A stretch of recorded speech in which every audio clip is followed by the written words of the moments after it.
আচ্ছা, একটা কথা সত্যি করে বলো তো, তুমি কি তাকে সত্যিই ভালোবেসেছিলে, নাকি তোমার মধ্যে যে লোনলিনেসটা আছে সেইটাকে টেম্পোরারিলি সাইলেন্ট করার জন্য যে পার্টিকুলার প্রসেসটা ব্যবহার করা হয়েছিল সেই প্রসেসটাকে ভালোবেসেছিলে?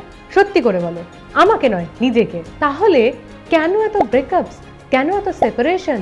কারণ যখন আমরা আউট অফ অ্যালাইনমেন্টে থাকি তখন আমাদের হার্ট দেখে এমটিনেস। ইনফ্যাক্ট হার্ট তখন সমস্ত কিছুকে চুজ করে এমটিনেসের পার্সপেক্টিভে। আর এমটিনেস সব সময় চায় প্লেস হোল্ডার, নট পার্টনার্স। যখনই আমরা আমাদের প্লেস হোল্ডার খুঁজে পাই তখন আমরা সবকিছু ভুলে যাই। তখন আমাদের মনের মধ্যে থাকে ফুর্তি, আনন্দ আর ধরে না। আর সেই সময় আমরা সবাইকে ক্ষমা করে দিই। পুরোনো উনজে মলমের প্রলেপ পড়ে যায় আর আমরা নিজেরা রিঅ্যালাইন হয়ে যাই। তখন আমরা উইটনেস করি আমাদের ওয়ার্দিনেস, আমাদের ইনার পিস, আমাদের ট্রু ফ্রিকোয়েন্সি।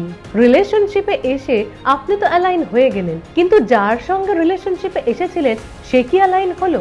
তাহলে দুজনকার অ্যালাইনমেন্ট মিসম্যাচ হয়ে গেল। আপনি যখন রিঅ্যালাইন হলেন তখন আপনার মনে হলো আমি যাকে চাই এ তো সে নয়। তখন রিলেশনশিপে স্পার্ক চলে গেল।